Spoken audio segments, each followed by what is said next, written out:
ላይፋችን ውስጥ በየትኛውም አቅጣጫ የሚመጣ ፈተና it's part of the divine plan የህይወት እውነታ በፈተና የተሞላ ነው። ይህንን እውነታ አምነህ ተቀብለን ነው የህይወት ሜዳ ውስጥ መግባት ያለብን። ሱረቱል ፈጅር ፎከስ ያደረገችው አላህ ጸጋ ሲሰጥህም ፈተና ነው፣ ሲይዝብህም ፈተና ነው።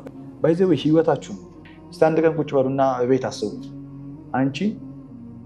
አንተ ያለ ፈተና ራስን አስበው።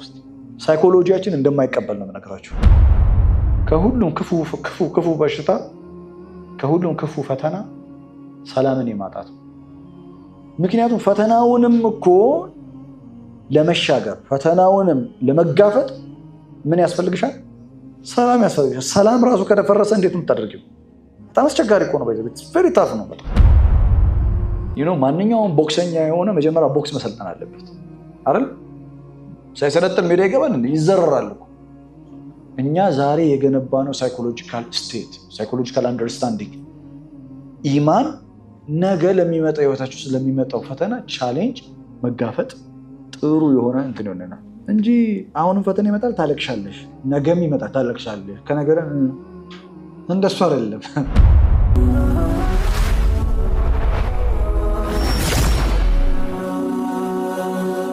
ሰብስክራይብ በማድረግ ቤተሰብ ይሁኑ። ብስሚላህ ራህማን ራሂም ወላ ሐውለ ወላ ቁወተ ኢላ ቢላሂል አዚም። ሱረቱል በለድ። የሱረቱል በለድ ዋና ጭብጦችን ሰጣችኋለሁ። የሱራው ጭብጥ በሶስት መሰረታዊ ነገሮች ላይ የተመረኮዘ ነው። ጭብጡ ሱረቱል በለድን በጥልቀት የቀራ ሰው ሞራል አዌክኒንግ ይኖረዋል። ሞራል አዌክኒንግ ምን ማለት ነው? ሰዋዊ የሆነ መነቃቃት ይፈጠርበታል። ሰዋዊ የሆነ መነቃቃት የምንለው ምንድነው? የሰው ልጅ በተፈጥሮ የተሰጠው ሰዋዊ የሆነው የሞራል ዝንባሌ አለ። ቁርአን ምን ብሎ ይጠራዋል? ፊጥረተላሂ አለቲ ፈጠረ الناس عليها ሱረቱ ሩም ምዕራፍ 30 ቁጥር 30 ላይ አላህ የሰው ልጆችን የፈጠረበት መንገድ አለ። ያንን የሞራል ፍጥራን የምታነቃቀው ሱራ ናት። የሰው ልጅ በራሱ ውስጥ ያለውን የመልካምና የመጥፎ ስሜት እንዲገነዘብ የሚያደርግ ሞራል ኮድ ውስጥ ተቀምጦበታል። ከሞራል ኮዳችን መካከል አንዱ ውስጣችን የሚነግረን ነገር አለ። ባዕዱኩም ሊባዕድ፣ ከፊላችሁ ለከፊሉ ነው። እኔ ለእናንተ ነኝ፣ እናንተ ለእኔ ናችሁ። ብቻውን ኢስቲግና ውስጥ ሆኖ መቆም የሚችል ሰው የለም። ብቻውን መቆም የሚችል ሰው የለም። ቁርአን በግልጽ ነው የነገረን። ባዕዱኩም ሊባዕድ ነው፣ ከፊሉ ለከፊሉ ነው። ሶሳይቲ ያደረገን አላህ ለዛ ነው። ማህበረሰብ ኡመም ያደረገበት አንዱ ምክንያት ነው። ሶሳይቲ they have to help each other። ለሰው መድኃኒቱ ሰው ነው። ይህንን ሞራል አዌክኒንግ ውስጥ ያለውን ሞራል አዌክኒንግ የምታነሳ ሱራ ናት። በጣም ትልቅ ትምህርት። ሸይጣን በዓለም ላይ የተጫወተው ትልቁ ስራ መካከል አንዱ ኢንዲቪጁዋሊስት ወርልድ እንዲፈጠር አድርጓል። ሁሉም የራሱን ጉዳይ ብቻ ነው የሚመለከተው። ጎረቤት ናቸው፣ አይተዋወቁም። ድሮ የነበረው ሰዋዊ የሆነው ማህበራዊ ኑሮን በጥሶታል። በተለይ በሰለጠኑ ሀገራት ላይ ሰው ወድቆ መንቃት አይቻልም። መንቃት አትችልም። ፖሊስ እስኪመጣ ድረስ፣ አምቡላንስ እስኪመጣ መጠበቅ አለብን። ከአንተ የሚጠበቀው መደወል ብቻ ነው። ምናልባት በዛ እንትን እድል ውስጥ ልታተርፈው የምትችለው ደቂቃ እንኳን ካለ እሱ ራሱ ተወስዶባል፣ ተሰርቆባል። ይሄ ራሱን የቻለ ጥንቃቄ ያስፈልገውም እያልኩኝ አይደለም። ምክንያት አላቸው ኦፍኮርስ፣ ግን 100% የምንቀበለው ሀሳብ አይደለም። ሰው ችግር ላይ ሆኖ ወድቆ እያየ ነው። ቆይ it's not my part to involve የኔ እንትን አይደለም ኢንቮልቭ ማድረግ። ስለዚህ ምን ማድረግ አለብኝ? መደወል አለብኝ። አምቡላንስ ጋር ደውላለሁ፣ ከዛ ዲቴል ኢንፎርሜሽን እነግራቸዋለሁ፣ ከዛ ይመጣሉ። ኖ that's not right። ባዕዱኩም ሊባዕድ ነው። ይሄንን ውስጣችን ያለው ሞራል እንትንን ሱረቱል በለድ ታነሳዋለች። ምን በማለት ፈለቅተሐመል አቀባ ወማ አድራከ መል አቀባ ፈኩ ረቀባ አው ኢጥዓሙን ፊ የውሚን ዚ መስገባ የቲመን ዛ መቅረባ አው ምስኪነን ዛ መትረባ። ሱብሃንአላህ። ሁለተኛ ሶሻል ጀስቲስ ማህበራዊ ፍትህ። እኔ ከዚህ በፊት አንድ ነገር ነግሬያችሁ ነበር። አማ ጁዝን በጥልቀት ያጠና ሰው የእውነት ሙስሊም ነው የሚሆነው ብዬ ነግሬያችሁ ነበር። ይሄው ሱረቱል በለድ ኢዝ ማይ ላቭ። በቃ ማህበራዊ ፍትህ ሶሻል ጀስቲስ።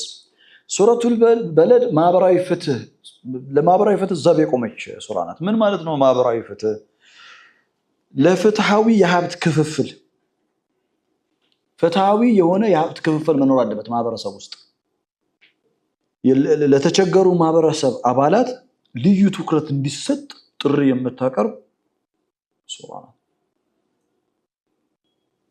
የተራቡትን ማብላት፣ የቲሞችና ምስኪኖችን መርዳት የመሳሰሉ መልካም ተግባራት በዋነኝነት የአማኝ መገለጫ ነው። የኢማን ሪፍሌክሽኑ are you good for your society? ሱረቱል በለድ አንተ ማህበረሰብ ውስጥ እየኖርክ አንተ ተመችቶ እየኖርክ ሌላው እየተራበ ከኖረ አንተ ኢፍትሃዊ ሰው ነህ። እንደ ሌሎች እንዳንተ መብላት፣ መጠጣት፣ መልበስ፣ ያንተ ልጆች ትምህርት ቤት ሄደው እንደሚማሩ መማር፣ ሌሎች መብት አላቸው። ማህበራዊ ፍትህ ሶሻል ጀስቲስ እና ሁሉም ሶሳይቲያችን ውስጥ ስንኖር ሐቅ አላቸው። ሌላው ሐቅ አለው፣ እኛም ከሌላው ሐቅ አለን። ግን ያው ይሄ ሶሻል ጀስቲስ ግን ሙስሊም ያልሆኑ ሀገራቶች ላይ በደንብ የምታዩት። በነገራችን ላይ ታውቃላችሁ፣ አንድ ሰው የሆነን የተቸገረን ሰው ረድቶ ሲያበቃ በጣም ልዩ ስሜት እኮ ሊሰማው አይገባም። እንደረዳ ምናምን ሊሰማው እኮ አይገባም። ግዴታው ነው እና በጣም የሚገርመው ነገር ይሄንን ግዴታ ያው የሰው ልጅ ምናምን ሲሉት አይወድም አይደለ? አሁን እኔ እኮ ዝም ብዬ ደፋሮኝ ነው ስላልገባኝ ነው ግዴታው ነው ምናምን ብለው እንጂ ቁርአን በአሪፉ ነው የሚያቀርበው። ምን እንደሚታቀዳችሁ ወማ ተቀድሙ፣ ማንኛው ለነፍሳችሁ የምታስቀድሙት መልካም ነገር አላህ ዘንዳ ታገኙታላችሁ ይላል። ቆይ هل انت تقدمي لنفسك شيئا؟ የሆነ ነገር አንቺ ለራስሽ ሰጫታለሽ እንዴ? ለራስሽ ለማን ነው የምትሰጪው? ለሌላው መስጠት ለራስ እንደመስጠት ነው አድርጎ ምክንያት ለራስ ሲቆርሱ ይሄን ብሂል ቁርአን ያውቀዋል። በጣም ራስሽን እንደምትወጂ ስለሚያውቅ ራስን በጣም እንደምትወድ ስለምታይ ሰልፍ ላፍ እንዳለ ስለሚታወቅ ወማ تقدموا للآخرين تجدوه عند الله ነው ወማ تقدموا لأنفسكم ለነፍሳችሁ የምታስቀድሙት ነገር አለ። ለምን? ለሌላው የምታስቀድመው ነገር ባጠቃላይ ለነፍስህ ነው። ኢን አሕሰንቱም አሕሰንቱም ሊአንፉሲኩም፣ በጣም ለማህበረሰባችሁ ቤስት ብትሆኑ ቤስት ሆናችሁ ለራሳችሁ። ፐርስፔክቲቭ አንተ የሆነን ሰው ልታግዝ ስትረዳ ልታግዘው እየሄድክ you are helping yourself፣ ራስህን እያገዝክ ነው፣ ራስህን እየረዳ ነው። ምክንያቱም ሐቂቃ በዛ ስራ እኮ የሚጠቀመው እኮ አንተ ነህ፣ እሱ እኮ አይደለም። እሱ ጊዜያዊ የሆነ ጥቅሙ ነው የሚጠቀመው፣ አንተ ነው የምትጠቀምበት። ለዛ እኮ ነው አንተ ሰተህ ከተቀባዩ የበለጠ ሰጪው ነው የሚደሰተው የሚረካው አይደለ? ለምን? ምክንያቱም you are giving for yourself፣ ለራስ ነው እየሰጠ ያለው። ሱብሃንአላህ። ማህበራዊ ፍትህ፣ ማንም ማህበረሰብ ውስጥ ድሃ ሆኖ መኖር የለበትም። ስለዚህ አሁን ድሃ የሆንን ሀገራቶች በችግር ምክንያት እየተሰቃየን ያለን አፍሪካ ችግሩ የራሳችን ነው። አይ ነው አውቃለሁ፣ ከዛ የከፉ ነገሮች እንዳሉ አውቃለሁ፣ ስትራቴጂ እንዳሉ ብዙ ነገሮች ይገባኛል፣ ፖለቲካሊ ይገባኛል፣ ሸይጣን የሚጫወተው ጌም ይገባኛል። አይ አንደርስታንድ። ግን የኛ ድርሻ አለበት። አንተ ሌሎች ለመራባቸው ያንተ ድርሻ አለበት፣ ሌሎች ለመቸገራቸው ያንተ ድርሻ አለበት። የለበትም ካልክ ራስህን ማየት ነው በቃ። ሶስተኛውና የመጨረሻው የሱረቱል በለድ ሐሳብ ጭብጥ ሐሳብ መንፈሳዊ ተጠያቂነት spiritual accountability ማለትም ሁሉም ሰው በስተመጨረሻ አላህ ዘንዳ ሂሳብ ይደረጋል፣ ተግባሩ ይመዘናል፣ ይለካል፣ ተጠያቂ ይሆናል። ማህበራዊ ፍትህን ያሰፈኑ ሞራል ተፈጥሯዊ ሞራላቸውን የጠበቁ አላህ ያዘዛቸውን ለሌሎች መኖርን በቻሉት መጠን ኤክሰርሳይዝ ያደረጉ መንፈሳዊ ተጠያቂነታቸው ላይ ውጤታቸው በጣም አሪፍ ነው የሚሆነው። ምን ይሆናሉ? አስሐቡል መይመና ነው አይደል? የቀኝ ጓዶች ነው የሚሆኑት። ቀኝ እጅ ይጥለቁ ዐለል ኸይር አይደል? በቀኝ እጅ ምልክቱ ምንድነው? የመልካም ነው። በተቃራኒው ደግሞ የሆነ የግራ ጓድ ነው የሚሆነው። ወለዚነ ከፈሩ ቢአያቲና ሁም አስሐቡል መሽአማ። በዚህ ብቻ አሁን ሱረቱል በለድ ላይ በተጠቀሰው ብቻ ይጠቃለላል ማለት እኮ አይደለም። ማህበራዊ አገልግሎት ያ ማለት ብቻ እኮ አይደለም። ማንኛውም ሶሳይቲን ሰፖርት የሚያደርግ ሌሎችን የሚያግዝ ማንኛውም ነገር ማለት ነው። በሶስት ጭብጥ ያሰጣችሁ ሞራል አዌክኒንግ እና ሶሻል ጀስቲስ፣ ስፒሪቹዋል አካውንታቢሊቲ ትጠየቅበታለህ በመሰለው የሱራው ጭብጦች ናቸው። ላ ኡቅሲሙ ቢሃዛል በለድ ወአንተ ሒሉን ቢሃዛል በለድ ወዋሊድ ወማ ወለድ ለቀድ ኸለቅነል ኢንሳነ ፊ ከበድ። ኦኬ ሪያሊቲ ኦፍ ላይፍ በሉት። ሪያሊቲ ኦፍ ላይፍ የህይወት እውነታ። ሪያሊቲ ኦፍ ላይፍ የህይወት ሪያሊቲ ምን መሰለህ? አላህ ምሎ ነው የሚነግርህ። ለቀድ ኸለቅነል ኢንሳነ ፊ ከበድ። የሰው ልጅ በከባድ ችግር ውስጥ የሚያልፍ ፍጡር አድርገን ሰርተነዋል ይላል። አላህ እኔን ለምንድን ነው የሚፈትነኝ የምትሉ ሰዎች ላይፋችን ውስጥ በየትኛውም አቅጣጫ የሚመጣ ፈተና it's part of the divine plan. It's part of the divine plan. እቅድ ከአላህ ዘንድ የተሰጠው እቅድ ነው። እውነታ ነው። የህይወት እውነታ በፈተና የተሞላ ነው። ይህንን እውነታ አምነህ ተቀብለን ነው የህይወት ሜዳ ውስጥ መግባት ያለብን። ለምንድን ነው አላህ ይህን የሚነግረን? ሪያሊቲን ሰው ማወቅ አለበት። እውነታ ሰው ማወቅ አለበት። በነገራችን ላይ አመነ አላመነ፣ ቁርአንን ተቀበለ አልተቀበለ ሰው በመሆኑ ብቻ ለቀድ ኸለቅነል ኢንሳን ነው ፊ ከበድ ነው። ኢትስ አ reality of life ነው። ተባረከ الذي بيده الملك وهو على كل شيء قدير الذي خلق الموت والحياة ليبلوكم أيكم أحسن عملا. part of life ነው። ሱረቱል ፈጅር ላይ የሰው ልጅ በፈተና ውስጥ የሚያልፍ ፍጡር መሆኑን አይተናል። فأما الإنسان إذا ما ابتلاه ربه በፈተነው ጊዜ ሰው በመስጠትም ይፈትነዋል። ከዛስ በመስጠት መፈተን ብቻ ሳይሆን በመያዝም ይፈትነዋል አይደል? وأما إذا ما ابتلاه ከዛስ فقدر عليه رزقه። ሱረቱል በለድ መታ በቃ ቁርጥን ወቅ ነው የምትለው። ሱረቱል ፈጅር ፎከስ ያደረገችው አላህ ጸጋ ሲሰጥህም ፈተና ነው፣ ሲይዝብህም ፈተና ነው። it was all about economical ፈተና ነበር አይደል? የኢኮኖሚ ፈተና ነበር። ሱረቱል በለድ መጣችና what የኢኮኖሚ ፈተና ብቻ አይደለም፣ ህይወት በፈተና የተሞላች ናት። ለቀድ ኸለቅነል ኢንሳነ ፊ ከበድ። ባይዘው ህይወታችሁን ፊሎሶፊካሊ እስቲ አንድ ቀን ቁጭ በሉና ቤት አስቡት። አንተ ያለ ፈተና ራስን አስበው እስቲ፣ ህይወትን አስበው። ምድር ላይ ሳይኮሎጂያችን እንደማይቀበል ነው የምነግራችሁ። ሱብሃንአላህ። በይዘው የሰው ልጅ ባይ ኔቸር ቻሌንጅ ይወዳል አይደል? ባይ ኔቸር ቻሌንጅ ይወዳል። የሚያለፋ ነገር ይወዳል። አይመስለንም እኮ እኔ የሚያለፋ ነገር አንዱ ምናምን ላይ ባይ ኔቸር እንደዛማ ባይሆን ኖሮ አንተ ለስራ አትደክምም ነበር፣ አትጥርም ነበር። መጣር የሚባለው ስሜት አንተ ውስጥ አስቀምጦታል። ኢትስ ዩር ኔቸር ነው። እና አሁን ጀስት ሲት ቤት ቁጭ ብለህ ቲንክ ዩር ላይፍ በቃ ይሄ ፈተና ከሚባለው ቦክስ ውስጥ ወጥተሽ ራስሽን ለማሰብ ሞክሪ። አይ ቲንክ ኢትስ ኢምፖሲብል። አይ ነው ላይፍ ላይ በጣም ታፍ በጣም ከባባድ የሆኑ ፈተናዎች አሉ። በጣም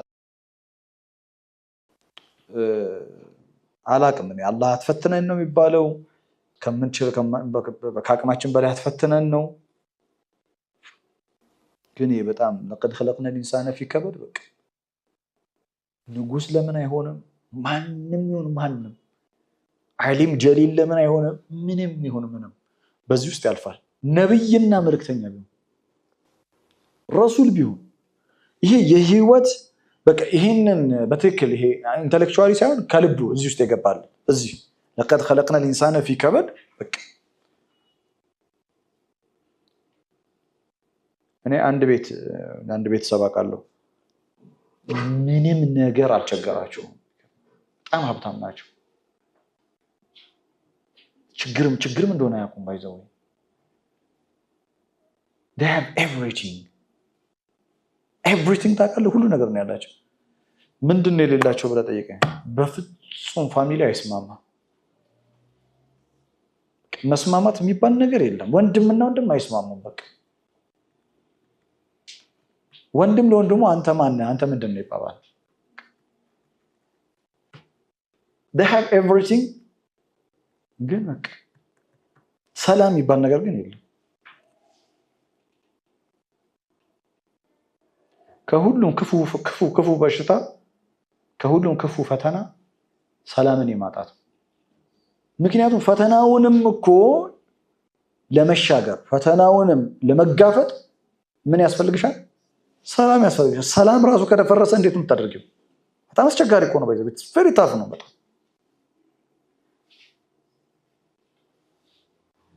በጣም ከባባድ የሆኑ ፈተናዎች አሉ ህይወት ውስጥ። አላህ ያው ይጠብቀን። አላህ አቅማችን በላይ ፈትነን አላቅም ምን እንደምል ብቻ ግን ከባባድ ነገሮች አሉ። ቢያንስ ግን ሳይኮሎጂካሊ ሬዲ መሆን አለብን። አሁን የኛ ችግራችን ምን መሰለህ? ሳይኮሎጂካሊ ሬዲ አይደለም። እንደ ሙስሊም እኔ የምነግራችሁ ነገር የሰው ልጅ በአጠቃላይ ለብዙ ነገርኛ ዝግጆች አይደለም። ለዛ ነው ባንዴ መንፈርሰው ታውቃለህ አይደል? የሆነ ነገር ከመጣብን ፍርስ ነው የምንለው። ለምንድን ነው መንፈርሰው ባንዴ? ምክንያቱም ያናት ሬዲዮዎች አይደለንም፣ ዝግጆች አይደለም። ሳይኮሎጂካሊ አልተዘጋጀንም፣ ስፒሪቹዋሊ አልተዘጋጀንለትም። ማንኛውም ቦክሰኛ የሆነ መጀመሪያ ቦክስ መሰልጠን አለበት አይደል? ሳይሰለጥን ሜዳ ይገባል እንዴ? ይዘረራል እኮ። እኛ ዛሬ የገነባነው ሳይኮሎጂካል ስቴት፣ ሳይኮሎጂካል አንደርስታንዲንግ፣ ኢማን ነገ ለሚመጣው ህይወታችሁ ስለሚመጣው ፈተና ቻሌንጅ መጋፈጥ ጥሩ የሆነ እንትን ይሆነናል እንጂ አሁንም ፈተና ይመጣል ታለቅሻለሽ፣ ነገም ይመጣል ታለቅሻለሽ፣ ከነገረ እንደሱ አይደለም። it's not like that። በዚህ ፈተና ውስጥ ምንድነው አላህ የፈለገው ከኔ? የዚህ ፈተና ዓላማው ምንድነው? ይህንን ፈተና እኔ የማየው እንዴት ነው? እኛ የምናስበው መቼ ይፈታል የሚለው ብቻ። እንደዚህ አይነት ንቃት አንዳንድ ጊዜ አላቅም፣ እህቶች ወንድሞች አላቅም። ወይ እኔ የተሳሳተ ግንዛቤ ካለኝ እኔ ለማረም ዝግጁ ነኝ። የተለመደ ሁል ጊዜ ዱዓ አድርግ ነው፣ ወደ አላህ መሸሽ ነው። ግን ምን ማለት ነው ዱዓ አድርግ ማለት? ዱዓን እኛ እንዴት ነው የምንረዳው? ህይወትን እንዴት ነው የምንረዳው? እሺ አንቺ ብዙ ዱዓ አድርገሽ ያልተመለሰልሽ ነገር አለ የለም? አንተ ብዙ ዱዓ አድርገህ ያልተመለሰ ነገር አለ የለም? ግን እንደገናም ዱዓ አድርግ ነው የምትባለው። ይሄ ማለት ግን ዱዓ ያው መቼስ ዱዓ አይሰራም እያለን አይደለም አይደል? ዱዓ የሁሉ ነገር መሰረት ነው። ግን ዱዓን እንዴት ነው የምንረዳው እኛ? ይሄ ለብቻው ራሱ ፕሮግራም የሚያስፈልገው ይመስለኛል። ዱዓን መረዳት እንዴት ነው? በጥልቀት ዱዓን መረዳት ያስፈልጋል። የመጣ ፈተና በአጠቃላይ አንተ ፈተና መጥቷል፣ ዱዓ ታደርጋለህ፣ ይነሳል። ፈተና ይመጣል፣ ዱዓ ታደርጋለህ፣ ይነሳል። እንዲህ ነው። እስናረ ጌም እኮ ይሄ እኮ እስናረ ኖ እንደዛ አይደለም። አንተ በዚህ ፈተና ውስጥ እንድታልፍ ተፈልቀዋል። አልቲሜት ዊዝደሙን የሚያውቀው እንዳልና ነው። ግን በዚህ ፈተና ውስጥ እንድናልፍ ግን እንትን ነው በቃ ተዘርግቷል። ያንን እንትን ማድረግ ያስፈልጋል። ኢንተርቴን አድርጎ በኢማን መነጽር እያዩት መሄድ ይፈልጋል። አዎ ዱዓ እናደርጋለን፣ ከኛ የሚጠበቅብንን ነገር እናደርጋለን። ከዛ ውጭ ግን ዱዓ አድርግ ያለው ማለት ችግሩ ይፈታል ማለት ግን አይደለም። ዱዓ የማይፈታው ነገር አለ እያልኩ አይደለም። ግን በአንተ ዱዓ ችግሩ የመፈታት እቅድ ግን ላይኖረው ይችላል። አላህ ከዛ በጣም ፍጹም የራቀ የሆነ እቅድ ሊኖረው ይችላል። አላህ አታውቀውም ምን እንደሆነ። እኔም ይሄ ነው ብዬ ልነግርህ አልችልም። ለምን መሰለህ? ዝም ብለህ ዱዓ አድርግ አላህ ይቀበላል ከሆነ የሰው ልጅ እኮ ተስፋ ይቆርጣል። እውነት አሰብ ተስፋ ይቆርጣል። በአላህ ኢማን ስለሌለሽ ነው ልልሽ አልችልም። የትክክለኛ ግንዛቤ ሊሰጥሽ ይገባል። ትክክለኛ ግንዛቤ መያዝ መቻል አለብን። ለምሳሌ እናቷ በጣም የታመመችባት ሴት እናቷ በጣም ታመማለች እና በጣም ዱዓ እያደረገች ነው። ኡስታዝ ዱዓ አድርጉልኝ ትላለች፣ እዛ ጋር ትደውላለች፣ ዱዓ አድርጉልኝ ትላለች፣ ጓደኞቿን ዱዓ አድርጉልኝ ብላለች፣ ሰደቃ አድርጋለች፣ በጣም ዱዓ አድርጋለች እና እናቷ ሞተች። አንወሻሽ። ምንድነው ልጅ የምታስበው? አላህ አይሰማኝም፣ እናቴን ነጠቀብኝ፣ ለምንድን ነው እንደዚህ እየለመንኩት ምናምን ትላለች። እሷ ያልገባት አንድ ትልቅ ነገር ምንድነው? የአላህ ሱና ነው። የአላህ ሱና ምንድነው? እናት የሚባል ነገር ሰጣት። የአላህ ሱና እናቷን በተኛችበት አንድ ቀን መውሰድ ይችል ነበር፣ መብቱ ነው እኮ አላህ። ግን ለእሷ ምን አደረገላት? የምታስታምምበት ጊዜ ሰጣት፣ ሰደቃ የምታደርግበት ጊዜ ሰጣት፣ ዱዓ አድርጉልኝ የምትልበት ጊዜ ሰጣት፣ እናቷ የምትንከባከብበት ጊዜ። that was all great time። እሷ አላወቀችውም። ከዛ በኋላ ማንም አይቆይ የሚሄድ ግዴታዋ ነው። በቃ እናቷ ትሄዳለች። ያሳዝናል። በጣም ነው የሚያሳዝነው። ሀዘን ውስጥ ትገባለች። አዎ፣ ግን ከአላህ ውስጥ ከአላህ ጋር ግብግብ ውስጥ አትገባም። ከአላህ ጋር ግብግብ ውስጥ እንድትገባ ያደረጋት ምንድነው? ዱዓን መረዳቷ። ለምሳሌ ወኢዛ ሰአለከ ዒባዲ አኒ ፈኢኒ ቀሪብ ኡጂቡ ደዕወተ ዳዒ ኢዛ ደዓን። ከዛስ ምንድን ያለው? ፈልየስተጂቡ ሊ ወልዩእሚኑ ቢ። ዱዓ ስላደረክ ብቻ ወዲያው ዱዓ አይመለስም። አንተ ለካ ፈልየስተጂቡ ሊ፣ ለእኔ ጥሪ ምላሽ ስጡ ይላል። ለእኔ ጥሪ ምላሽ ስጡ ማለት ነው። መጀመሪያ ምን ማለት ነው? ለእኔ ጥሪ ምላሽ ስጡ ማለት ወኢዛ ሰአለከ ዒባዲ የሚለው ሙስሊም ያልሆነን ሰው ያካትታል አያካትትም? ያካትታል እኮ። ሁሉም እኮ የአላህ ባሪያ ነው። ለሁሉም እኮ የሚሰጥ አላህ ነው። የሁሉንም ችግር የሚያነሳ እኮ አላህ ነው። እሺ፣ ይሄ ሙስሊም ያልሆነ በእኛ እዚህ ሲስተም ውስጥ ያልገባ ሪሳላን ያልተከተለ የሆነ ቦታ ላይ ሰው አለ እና አላህን የሚለምነው ነገር አለ። ፈጣሪውን እየለመነ ለሱም ይመልሳል፣ ለእንተም ይመልሳል፣ ለሁሉም ይመልሳል አላህ። ከሸርጦቹ መካከል ግን አላህ ያስቀደመው እንደሆነ ታውቃለህ? ፈልየስተጂቡ ሊ ወልዩእሚኑ ቢ ነው የሚለው። በእኔ ይመኑብኝ አይደለም የቀደመው። ምንድን ነው የቀደመው? ኬፍ ኢንሳን የስተጂብ ሊላህ ቢዱን ኢማን። ንገሩኝ እስኪ፣ ኢማን ሳይኖረው እንዴት ነው ለአላህ ጥሪ ምላሽ የሚሰጠው? ተመልከት፣ ፈልየስተጂቡ ሊ ወልዩእሚኑ ቢ ነው የሚለው። እንደዚህ አይልም። ፈልዩእሚኑ ቢ ወልየስተጂቡ ሊ አይልም። ፈልየስተጂቡ ሊ፣ ለእኔ ጥሪ ምላሽ ይስጡ ይላል። ከዛ በእኔ ይመኑብኝ ይላል። ሸርጥ አለኝ እያለ ነው እኮ አላህ። አይገርማችሁም? ይኸውልህ ሸርጡ፣ የመጀመሪያው ሸርጥ ፈልየስተጂቡ ሊ፣ ለእኔ ህግና ስርዓት፣ አላህ የዘረጋው ህግና ስርዓት አለ። ለዛ ህግና ስርዓት እጅ ይስጥ መጀመሪያ። እሱ ምንድነው? ኮዝሞቲክ ሎ ሰዋዊ የተፈጠርክበት ተፈጥሮ አላህ የዘረጋው መንገድ አለ። በዛ ተመላለስ። ከዛ በኋላ ኢማን እያደገ ከመጣ ማለትም በምታየው በምትሰማው በዙሪያ ባለው ነገር ተፈጥሮን በአላህ በዘረጋው መንገድ ስትሄድ ሐቀኛ ስትሆን ጉደኞች ነው እኮ እባክህ። አንዳንድ ሰው በጣም ጉደኛ ነው። ኤክስፓየርዱ ዴቱ ያለፈ እቃ መቶ መጋዘን ያለው አልተሸጠም። በሬ አርዶ አላህን እየለመነ ነው እንዲሸጥ።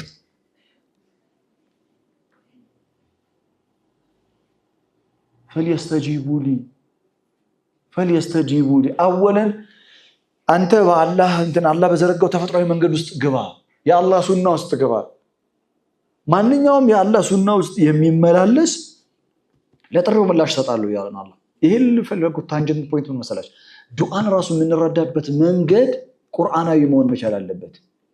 ለየት ያለ ምልከታ አለው። ያ ማለት ግን አላህ ኤኒ ታይም እኛ ብንጣራ በሱ ፊት ደካሞች መሆናችንን ተንበረከከን ብንለምነው አላህ ይሰማል። ዱዓ እያደረግክ አንተ ችግሩ አልተነሳም፣ አላህ ፈልጎታል። ከአንተ ዱዓ የአላህ ኢራዳ ይበልጣል። ገባህም አልገባህም? ጋይስ ዩ ኒድ ቱ ሃቭ ክሊር አንደርስታንዲንግ። አለበለዚያ ብዙ ሰው ከአላህ ጋር የተጣላው አላህን በቅጡ አለመረዳቱ፣ የአላህን ሱና አለመረዳቱ ነው። መልእክተኛው ዓለይሂ ሰላቱ ሰላም ዱዓ አድርገው ጦርነት ገብተው ተሸንፈዋል። ወይም ከፍተኛ ጉዳት ደርሶባቸዋል። አላህ የእሳቸውን ዱዓ አይሰማም እያልከኝ ነው? አይደለም። በቃ የኡሁድ ጦርነት ዱዓ ሳያደርጉ ጀምረውታል ብለህ ታስባለህ? አይደለም እኮ ዱዓ አድርገዋል፣ አላህን ለምነዋል። ከዛስ 70 ሰው ነው የተገደለው። 70 ሰሃባ አስበዋል። 70 ሰው በጣም ቱማች ነው። ኢትስ ቱማች ነው። አላህ የረሱልን ዱዓ አይሰማም? አላህ ፈልጎታል። ወቲልከ አያሙ ኑዳዊኑሃ በይነ ናስ፣ በሰዎች ላይ ቀኖችን የምናፈራርቀው እንደዚህ ነው። በድር ላይ እናንተ አሸነፋችሁ፣ ሰውን ገደላችሁ። የኡሁድ ጦርነት ላይ ከእናንተ ይገደላል። በቃ ለመሸነፍ የቀረበ ይሆናል እና ያላ ሱና ነው። ሰሃቦች ስላሉ ድል ያደርጋሉ ማለት አይደለም። ግልጽ ነኝ። አላህ ይሄ ስልጣን ንግስናው የሱ መሆኑን መርሳት የለብንም። ስለዚህ አንዳንድ ሰው እኮ በነገራችን ላይ እኮ አላህን እንደሚያዘው ነው የሚቆጥረው። ታውቃላችሁ? ኢንዳይሬክትሊ እኔ ዱዓ ካረኩኝ መመለስ አለበት። አላህ አይመልስም። ማነህ አንተ? ያ ከፈለገ ይመልሳል፣ ከፈለገ አይመልስም። እና ግን እሱ ጥበብ አለው። ያ ጥበብ አለው። ይሄን ሰው ካልተረዳስ ታብዳታለህ። ከወዲሁ የምነግርህ ነገር ታብዳለህ በህይወት። ያ ግራ ነው የምትጋባው። በቃ ቁርአን ቁርጥ ያለ ነገር ነው የሚናገረው። እኔም ትንሽ ቁርጥ ያለ ነገር ነው የምናገረው። ወሽመጥ የሚቆርጠው ምንም ማድረግ አልችልም ወላሂ።